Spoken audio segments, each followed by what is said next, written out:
Sembi wa hanom na efa imam chi ho say imam di is to obi a kwan ye fa so any arrangements e ma imam chichi mu perfectly na 10 minutes video e dre chire kama pa che say ntiase ye adwuma na yenhwe we nso say imam chi ana say imam ship no ebeto honom na say imam ye boldin say wo ene ye hwehwe mu no wo na wo sefata say wo say ye de maw ni ebo wa mane na o maame te a o maame eye kremoni te se wa obetimi atiem se ompene ema wundi imam no because of past issues in the family. Yeah, ko himi aya na nka mepese bebusa o mo mo yefiki wo ha no te se mala school boy imam o da domano ena unimpa nsem so utibi utena bi so usiesie bi nso say imamship na ato Yunus ato Malam Isa school boy na ya pointing people atnasis amaame no se won pene because mpanyimfo o mutnase e pointing ne ban se o medi imam no se na si wo meni o muntem 1973 1982 ne ade family issues no betimi aboa mamaame ne tia imam adidia wo se fata se ye de maun the di campaign say reference be na enye okay amana mai ba hwan so reference wo ne bi bibia simiri bi na tan wo kamiri say no en shara nye okay e da ni pobeti ni pantema e basada and ni pan so say etwemu ni perform ni pass say etwemu a yes ye mfa ni reference ya kai ka no da bi esa na say wo mfa boni nche ana nyame so say mfa boni nche no correct so ho also the chance wa ifru wadunum bo ni guso forget cry you can say forgive and forget what you say until the campaign say nipa bia no aya issues bia twetwam a na ne emfa say reconciliation aba muntemu no no dey I am fan 20 ene de ye ba ko na imam asem no de yaka na de ompa no say Islam nipa wankasa onkosire to me wankasa onkosire ginabre wa onkosire so wa kosira yam to wa kosira yam eni se de ma chense sa ginabre no utumi se obi antimi je se wa na obetimi bia ya bi obebi wa na ohwe obedu utumi se wa na wo sa quality se obetimi pa obi antimi e na obeda ho adi obi ade we metimi de fight se Joseph ono ohun se sikase ne agrek nse no obetimi economy ntino no aka cho yense mamenna sa ne mana no minister so ohun sa te ohun se bia obi en ho be ye obeti na one se we do wa na obetimi obi antimi dia so obeboa ma ye religion na community no atima atumpo Islam no dia obetimi ada ho if not wa ye sirigina bre ana bitawo ba na sirigina ba ma ka te se we musu ye je wo sira ye mfa ma ena de ma wo sumpo na wa no I say uju hudi on found to nyame so a nyame ja life ma e be sa won so sa anti one yes regional bre to me bia yensre Islam de yensre na ma chonche se wa won se we die a so obi antimi e de age se bia won so a yemfa tumidie no kra ma no wo hwe nnwuma a wo ye ne de egu na beti a ete se de ye de ama no pepe timi ga oh me meye kra I said once on one betimi once de betimi no de wo and I don't question we dey assume say we no so no and dey wo so what you say yes sir me name mo no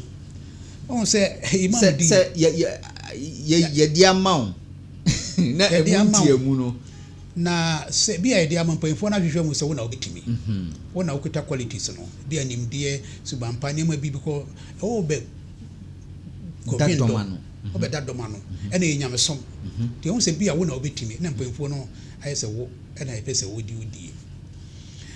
se ye chusu sa na obetimi dia you don't reject the so ye oh me o reject onye bo na bia wo fi se da bi wo onye bo but ni papa me say so oji because wontum se wo na obetimi aboa ma de madi akoso enti se ba say na ma meka so ompenia ana o papa so ompenia awo fo si gina benso so yi ankasa yes e hono ne agrek no awo fo gina benso yi ena to da bi nso a ye we ni ma bi ade bi wona wo ye we bone na ewo mu no ne papa ewo no de eso Ekohia boni mienu a ebehwe de eye ketewa de ehwe de ekese ne hu de ekohia papa mienu a ebehwe itimi hwe de so de ehwe de eketewa so na right no say ko ba say nyame any nipa right is ehwe nyame right ne so so say nyame right ne so yes the ese obi nkoye imam nyame adwuma nonko dadoma no awofo ebenya ka awofo ese omo step aside omo tana chimpu no kompai pamama okay na otimi yesa adwuma no eko adwuma kese se oye no se nyame pa awofo na kasa kura no wo gina bere wo mu nyame ani mati moda so sa nti se nipa na kasa ompeni a the best way ne se mpanyimfo betimi ne ba me na di nkomo papa na di nkomo so si bibi na esisi a na aja ma esi okay ni abakasa kasa kiro mo nyame ya adom ne se nti ase be ya adwuma so se de nyina ye ba ko se ayi ntem kasa sisi ko nyame kan se sa asemba mu ntemu a mu sisi mu ntemu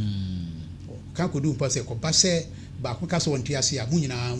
mu ye de mu kunti ase ni pa no da wonti ase nti se ma me no kasa wonpena papa kasa wonpeni a nipa na esi imam no abetima pempemfo ano no abetima ko na wofo no makasa kiro imam die no gina bere ene senesitie obi no makasa obi na ada ope wo mo accordance na ada obeye senya sanso betima delegation pempemfo bi akọ awofo sai pa nanim no na papa yes na ko tenase akasa so me di tumpa se ya na pempemfo ko ani nyame asem tirekire makasa akoma no beba fom man be perform ama otie nemom me mane enye nyame adwuma de anu wedi won say say we de nyame asempo say oba obe nyame no bo mpa me ko adwuma asuyi ehuye no ka imam de ade ehuye atemu da papa ye tito sa no say nyame ehum ye mobo pa bra be bra temu ada imam de osudie no suyi di bia ba me papa no mpa na mo de beta na chi atembia mo boambo mpaye na mo sire nyame na mo so afutu papa bia mo de ma na se be obetima ye adwuma se be obi o ye imam we ma na mo na wofo na etimi tunu fo pa ha o ya chia ye yere na o ya ye sei eni nyame asem kwa no wafa o ni pa bia o hia futufo papa yes o be ma o ye futu papa o be fa enti we be sere se bibi se wo ho a enti awofo ne side de nka o nko hu omo na omo ni omo kasa na me jitum pass omnum kasa na the intia ma that obi besie ade no bae ne se from ibia papa na maame na awofo no ne se abrante na ade na atono te se Yunus na adedie na atomia na me nana aye imam pen okay na me nana ye imam no enioma bia ye kekafa ne hone ade ame ebi koka me maame ne ana papa na abusua no egu fi ena didimwa na abetome no ma wofo te ase yi da se maame ana papa no ono so because you know since ko di bi na yeah can be some family daddy me ba ho omunya botere brother you can be say yes yes panyi bia ye bola ana anya sa na mo kwati ase panyi bia ye bola ena eye denyara wo ye leader nye ni panyi na beka ho asempa me metie da me djuma mu kra maka several times maka chom se me se minim pepe se enye obi ana pema asem nye obi ana beka ho asem nipa de otie no ase unya wasumdwe mpo yes timi se o kan ho asem boda me obi pewa obi apewa asem yes ko me say da me mistake of course wo hunu no wan kan na ka ma kira sa me mfa ho sa ba ka tell me say me de nyame ase and e de ya me nye 100% e de ya mechia e ya de da ho ye se nyame se omwo ye na ye nye de efata bo ye nipa e de obetima achia and obi okura se bo nya efe kura no a hutumi ye na hi kwa etimi si yeah what is it nipa de wo ye leader nko ade a no matter how the situation na tie no nipa benya wo ho asema kama na yi to de ye mpa no nto e de nyara ye kan ho asem onipa ba bia no wa wote abeka se obia pewasem ade da ho universal enti we na de yemfa don to because denyara nipa beka no ho asem se na obi beka ho asem pa no beka ho asem bone obi be pewasem obi be tan o ade da ho akomhwefo nyina asa na de to wo so yes wadi ase enti yenhwe ma awofo na ba so mo hwe hunu se Juma dia okodi no se odi ni nyame kwanso ofolo nyame nche se ne fata adom ni nhire wom